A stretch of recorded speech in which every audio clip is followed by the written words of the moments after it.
lagi kita di channel yang perlu imajinasi informasi gratis tidak bayar. Subscribe. Assalamualaikum warahmatullahi wabarakatuh. Waalaikumsalam warahmatullahi wabarakatuh. Ketemu lagi dengan sobat-sobat kita cerita yang masih setia dengan channel yang penuh inspirasi, imajinasi dan informasi ini. Hari ini kita mengalami banyak hal peristiwa ya Bang ya. Minggu ini ya. Di minggu-minggu ini, akhir bulan Mei kemudian di awal bulan Juni ini ya. Peristiwa terbesar adalah kemarin ada gerhana bulan Bang. Oh ya. Gerhana bulan di supermoon dan bulan merah ya. Itu menurut informasi itu terjadinya adalah 189 tahun sekali. Ya. Kita bersyukur sekali ya bisa menikmati fenomena alam tersebut. Kemudian terjadi lagi ada bertepatan dengan tanggal 1 Juni kemarin, di mana yang sudah ditetapkan sebagai Hari Lahir Pancasila dan merupakan hari libur nasional, bertepatan juga dengan pelantikan sebanyak 1.269 kurang lebih. Sebenarnya yang paling pas bukan pelantikan, konversi pegawai KPK menjadi ASN. Konversi pegawai KPK atau Komisi Pemberantasan Korupsi menjadi aparatur sipil negara yang mungkin selama ini statusnya belum menjadi pegawai negeri ataupun ASN ya. Tentu saja kita seluruh rakyat Indonesia mengharapkan suatu kinerja yang lebih baik lagi kepada Komisi Pemberantasan Korupsi ini untuk mengamankan keuangan negara dan juga sekaligus kalau bisa ya bisa memberikan suatu kesejahteraan bagi masyarakat kita ya. Nah, kira-kira dengan dilantiknya pegawai KPK ini menjadi ASN, ada harapan apa Bang yang bisa kita harapkan kepada komisi ini? Ya sebenarnya sih sesuai dengan namanya ya, Komisi Pemberantasan Korupsi ya kan. Kita berharap ya nggak ada lagi korupsi di negeri ini atau minimal kehadiran KPK. Dan sebenarnya bukan hanya KPK ya, ada institusi lain yang juga bertugas atau mempunyai kewenangan untuk memberantas korupsi ya. Kepolisian dan kejaksaan juga berhak ya. Intinya adalah kita tahu korupsi ini kan sebenarnya itulah musuh utama negeri ini ya, yang harus kita perangi. Karena apa? Karena yang mereka korup ini kan adalah alat untuk mendistribusikan keadilan sosial. Anggaran itu kan salah satu fungsinya adalah distribusi keadilan sosial. Betul. Jadi sebelum sampai di masyarakat udah digerogoti oleh orang-orang yang korup ini, gitu kan. Nah, tentu saja fenomena yang terjadi ya di bulan-bulan sebelum ini ya, Departemen Sosial ya, bagaimana bansos, Kementerian Sosial. Kementerian Sosial, bagaimana bansos yang seharusnya sesuatu yang bisa menjembatani kesenjangan untuk saudara-saudara kita yang miskin, yang papa, itu saja masih tiga-tiganya dikorupsi gitu. Jadi begitu besarnya harapan kita agar hal-hal yang seperti ini nggak terjadi gitu ya. Jadi itu satu. Yang kedua, kalau kita lihat sebenarnya kan udah banyak kajian para ahli ya tentang korupsi ini ya, baik kajian hukum, kajian keagamaannya ya kan, dan segala macamnya gitu. Tapi toh tetap saja korupsi ini terjadi dan tidak berkurang gitu kan. Kalau lihat kasus ya yang makin banyak dan segala macam gitu, barangkali perlu juga kita terheran-heran gitu ya. Karena ini kan bukan soal orang memaling untuk kebutuhan, ya kan? Bicara kebutuhan basic, orang memaling untuk makan gitu kan, barangkali kita masih bisa terima, ya kan? Orang memaling untuk sesuatu yang sifatnya keterpaksaan, ya kan? Dia nggak punya choice lain. Tapi kan ini kalau korupsi ini kan pelakunya adalah orang-orang yang berpendidikan tinggi, orang-orang yang berpenghasilan tinggi, orang-orang yang istilahnya itu namanya dalam masyarakat juga orang-orang yang harum gitu kan. Jadi pertaruhan yang luar biasa, tetapi toh mereka tetap melakukan gitu. Barangkali ini yang perlu kita lihat, apa sebenarnya fenomena ini menjelang. Jadi inilah kehidupan zaman now ya, zaman sekarang, dimana kehidupan semakin materialistis ya, semakin banyak tuntutan gitu kan ya, baik itu tuntutan untuk berorganisasi maupun bermasyarakat dan sebagainya. Dan masyarakat kita masih menghargai Bang orang-orang yang punya penghasilan dari manapun, yang penting boleh banyak, ya kan? Ya, itu merupakan satu pride ya, permisif lah ya, permisif. Dan juga kalau misalnya terjadi sesuatu, orang masyarakat kita terlalu cepat melupakan gitu kan, walaupun dia korupsinya udah sebesar-besarnya ya tetap aja dia tetap jadi idola juga gitu kan ya. Nah, ini yang mungkin ya perlu kita semua saling mengingatkan diri masing-masing lah ya, bahwa kalau hasrat untuk mengeruk keuntungan sebesar-besarnya ini udah kodrat manusia, udah kodrat nature-nya ya. Nature-nya. Cuman kodrat ini harus dikendalikan. Disitulah mungkin perannya agama ya, hukum, pendidikan, etika dan sebagainya gitu kan. Gimana Bang? Ya, jadi gini, sebenarnya kalau kita bicara orang berbuat karena motif, ya kan, ada motif ya, berbuat itu. Kalau secara substansi, manusia ini kan, ini mungkin agak sedikit abstrak ya. Apa sih sebenarnya yang ada di alam bawah sadar, di perasaan, di keinginan, di hasrat manusia ini? Ya banyak orang kan kalau kita tanya, dia ingin bahagia sebenarnya kan, bahagia ya. Bahagia ini sangat abstrak, ya kan? Ada orang bahagia itu kalau kita tanya lebih dalam apa? Dia ingin kaya sekaya-kaya. Itulah yang membawa dia ke bahagia.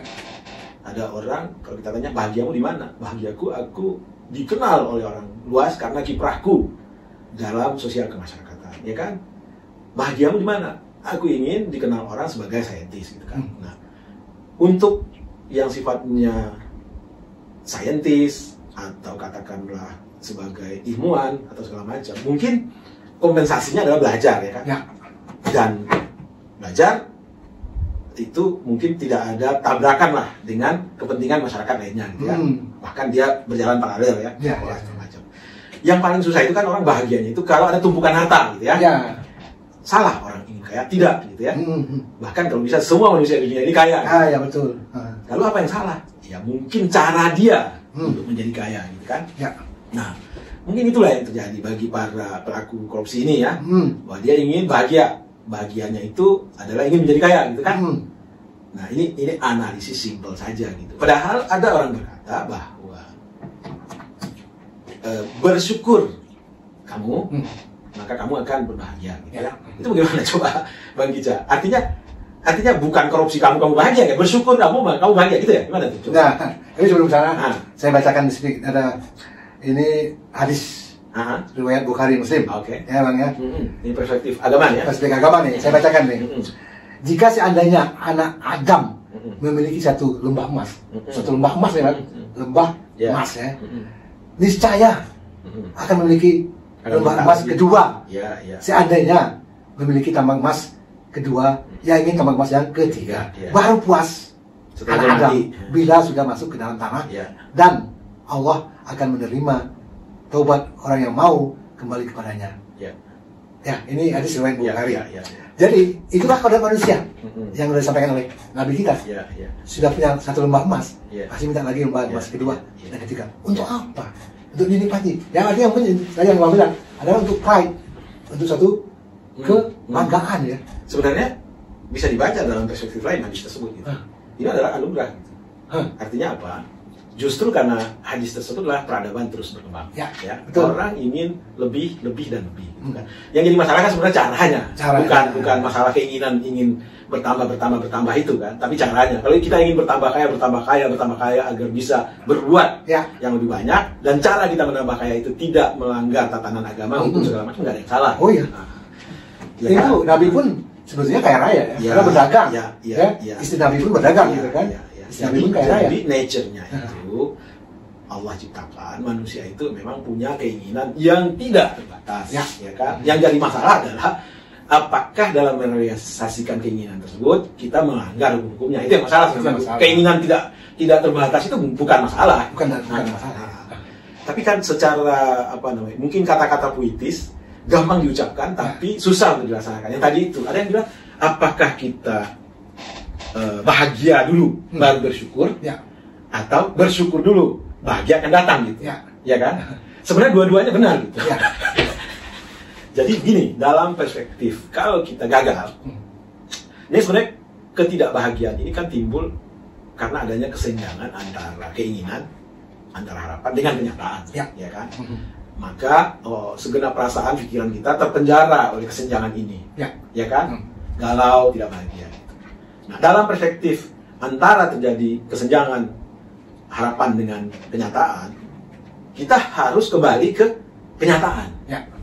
Kita syukuri yang ada ini. Itu maksudnya itu. Kita bersyukur, bahagia akan datang. Karena dengan mensyukuri keadaan yang tidak kita harapkan ini, maka hal-hal yang mengganggu pikiran yang kesenjangan tadi itu hilang kan? Ya. Nah, apalagi kalau kita melihat dari perspektif lain. Ambil contoh misalnya, kita punya modal 100 juta. Ya. Kita berikhtiar dengan baik, kita lempar, beli barang, jualan di pasar segala macam. Ternyata yang 100 juta ini akhirnya untung jadi 10 juta. Ya kan? Padahal dalam bayangan kita yang 100 ini akan jadi 150. Ya. Gitu. Kalau kita berpikir keadaan yang kita nggak bisa rubah, pikiran perasaan kita, waduh tadi uangku 100, sekarang tinggal 10, ya kan? Waduh, padahal udah mau 150. Nah, itu kan kita nggak bahagia gitu. Ya. Tapi mari kita lihat keadaan yang ada. Oh, 10 juta. Sebenarnya bisa saja ini 10 juta ini jadi 0. Tapi Allah masih takdirkan yang sisa 10 juta. Ya kan? Bisa kita memandangnya seperti itu. Ya. Apalagi misalnya orang 2 miliar, 10 miliar malah bukannya tinggal 100-200 juta, utang. Malah ngutang. Malah ngutang. Jadi benar itu kata-kata, bersyukur, bahagia datang dalam perspektif ini. Jadi kita, mari kita lihat, atau kita melihat sesuatu dengan perspektif yang berbeda ya mungkin ya, dengan yang selama ini kita lihat. Bahwa setiap sesuatu kita lihat, kita harus berpikir kondisi apa adanya kita terima hari ini. Ya, kita tidak melihat ke harapan-harapan, tapi apa yang kita terima hari ini, dan ini kita syukuri. Dengan kita mensyukuri ini, kita akan bahagia. Itu filosofinya, itu kata-katanya. Tapi dalam kenyataan memang terjadi bahwa setiap kita mensyukuri sesuatu, pasti kita akan berbahagia. Nah tadi aku bilang, kalau kita melihat bahwa uang kita 100 juta, tinggal 1 juta, kita syukuri, untung tidak habis kan? Ini mungkin contoh juga banyak, mungkin teman-teman juga baca di grup WA ya, yang mungkin ada yang sempat, tapi nggak sempat, saya akan kira-kira sebenarnya seperti ini. Jadi ada seorang pensiunan, ya umur 62, 63 mungkin, dia setelah pensiun di satu pekerjaan yang tetap selama puluhan tahun, akhirnya dia mencoba untuk menjadi penulis. Apa yang dia tulis? Kekecewaan semua. Jadi saya sudah kehilangan pekerjaan setelah 32 tahun mengabdi. Ya. Kemudian orang bapak saya tiba-tiba tahun lalu meninggal di usia 95 tahun. Sangat sedih rasanya, sangat kecewa dia kan, sampai dia tertidur. Kemudian istrinya melihat ada tulisan itu, istrinya mengambil, dia membaca, kemudian membuat satu tulisan lagi, tandingannya. Ditulis oleh istrinya, saya sangat bersyukur sekali bahwa suami saya telah selesai melaksanakan tugas dengan baik, dengan selamat sampai pensiun di usia pensiun, gitu kan, satu kebahagiaan. Kemudian mertua saya tahun lalu meninggal di usia 95 tahun, tanpa sakit apapun, tanpa merepotkan apapun. Itu artinya suatu kebahagiaan kan? Emang umur berapa? Umur 200 tahun? Ya enggak kan? Nah, jadi istrinya melihat dari perspektif yang bersyukur semua. Sehingga si istrinya bersyukur kan, berbahagia. Kemudian ditaruhlah tulisan tadi di samping tulisan suaminya. Suami membaca itu, akhirnya barulah suaminya berbahagia. Semuanya ternyata ini adalah satu kebahagiaan.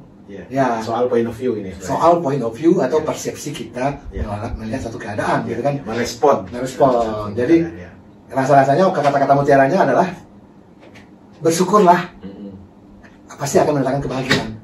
Rasa-rasanya kan sulit sekali ya, gimana mau bersyukur kayak gitu. Tapi ternyata dengan bersyukur kebahagiaan datang, gitu kan. Tapi yang tadi cerita mengenai gunung emas dan sebagainya, ada cerita lagi nih Bang. Nah sebenarnya yang tadi itu kita udah sempat ini, jadi hidup itu sebenarnya indah. Tapi kita lah yang membuatnya mudah dengan tidak berpijak di tanah. Jadi solusinya apa? Ya solusinya mari berpijak di tanah. Berpijak di tanah itu yang kekinian yang ada, ya kita syukuri. Ya kan? Misalnya ya yang 99 juta hilang, yang 1 juta aja, untung nggak habis gitu kan. Syukuri. Ya, jadi mungkin sebagai penutup saya akan buat satu cerita ini. Cerita zaman dulu ini. Dan zaman-zaman kerajaan barangkali ya. Ada seorang raja nih melihat ada pasangan suami istri, pekerjaannya dia hidup bahagia sekali gitu kan. Terus dia tanya ke pengawalnya, pengawal, itu kok orang itu bahagia sekali, apa rahasianya gitu. Gampang aja, kita tes saja gitu ya. Dites dengan efek 99. Nah ini efek 99 tadi nih Bang, ya. Gimana caranya kata raja? Gampang aja, kita kasih mereka itu koin emas 1 kotak, isinya 99, tapi kita bilang 100.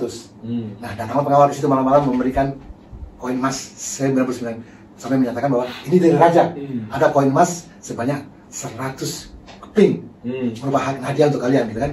Begitu pengawal pergi, mereka menghitung koin emas itu, ternyata isinya 99. Mulailah mereka tidak bahagia di situ, mencari yang satu ini, curiga ini jangan-jangan dari pengawal atau jatuh atau raja salah hitung. Akhirnya suami istri ini berdua sibuk mencari yang 1 keping emas memang jangan yang mau 99 ya. Semestinya kalau mereka pengen bahagia, artinya yang 99 ini nikmati saja, yang satu yang abaikan saja kan. Tapi itulah namanya kodrat manusia. Jadi artinya cerita kata entah fiksi entah apa itu juga moralnya moral cerita membukakan juga mata kita bahwa sebenarnya harta itu bukanlah kunci untuk bahagia gitu ya. Intinya tanpa ada yang 99 itu suami istri itu udah bahagia. Karena ada harta malah menjadi unhappy gitu. Itulah fenomena korupsi yang kita lihat. Itulah fenomena dianggap oleh para pelaku korupsi ini atau para koruptor ini dengan tambahan harta, dengan berbagai cara yang mereka kumpulkan, kebahagiaan mereka akan bertimbun-timbun, malah nestapa yang datang, malah petaka, malu, dan bukan hanya di dirinya, di keluarganya, di lingkungannya. Gitu. Karena apa? Karena yang tadi itu memikirkan koin yang satu. Efek 99. Oke, demikian sobat kita cerita kita untuk mengisi-ngisi waktu ya. Mungkin dapat banyak hal yang bisa kita petik di sini. Moral dari cerita itu. Mari kita cari kebahagiaan dengan cara yang halal dan thayyiban. Mudah-mudahan kita selamat dunia dan akhirat. Kemudian jangan sampai kena efek 99 karena kasihan yang kita lihat yang selama ini yang sudah kena efek 99 ini adalah orang-orang terdidik, orang-orang kaya yang sudah mapan, yang sudah terhormat. Akhirnya berakhir di tempat yang tidak menyenangkan. Demikian bincang kita, Bang. Siap. Assalamualaikum warahmatullahi wabarakatuh. Waalaikumsalam warahmatullahi wabarakatuh. Salam sehat dan bahagia.